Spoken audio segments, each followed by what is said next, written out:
Nature is in the palm of your hand. Or is it? What is it called when land has to start all over? From natural disasters or from humans? Well, I guess you're going to have to find out right this very moment. It's called succession. Dun, dun, dun.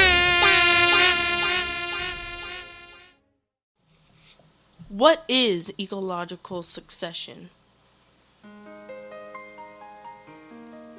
There are two types of ecological succession. They are primary succession and secondary succession.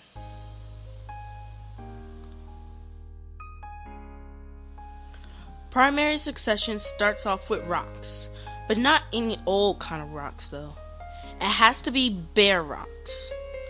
Then the pioneer species, which are lichens and mosses, come in and are the first to settle or take over the bare rock. The lichens and mosses turn into topsoil as they die off. Grasses, wildflowers, and weeds start taking over the area. As the mosses, grasses, and weeds die and grow, another layer of topsoil is added. Bushes are added to the equation. As the years go by, more topsoil is added as the organisms die and replenish themselves.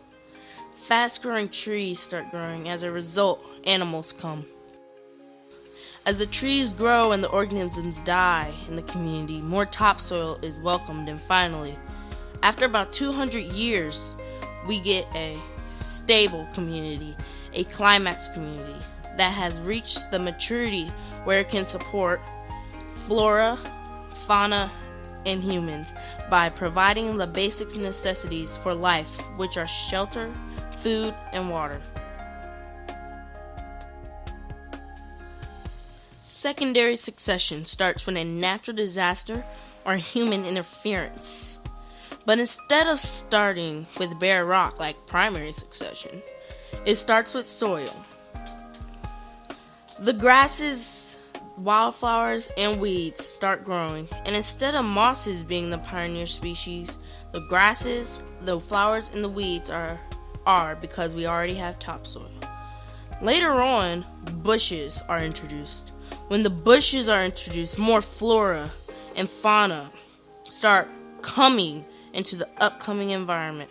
Then we reached our climax community, which now more animals and humans can survive off of the basic necessities of life: food, water, and shelter.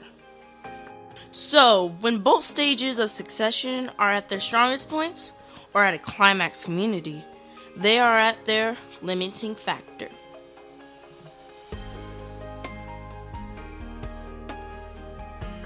How is primary succession different from secondary succession?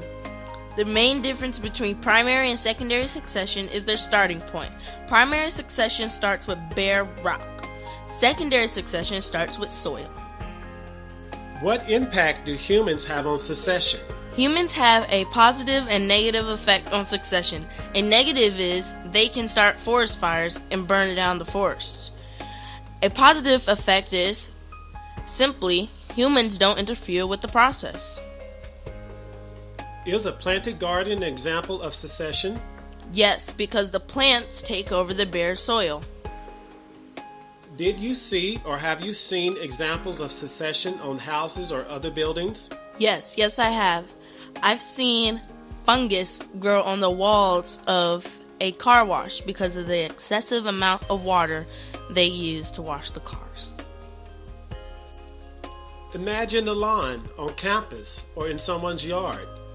Are there any example of successions there now? Yes, because grass is still growing, taking over the soil and the previous grass. If no one maintains it for 5 years, what might it look like? Trees and bushes might start growing. What would it look like after 10 years? The trees and bushes will get taller, and birds and some small animals might come and try to colonize the area. What about 50 years? The bushes will keep growing and medium-sized animals will try and come. Now, what would it look like after 100 years?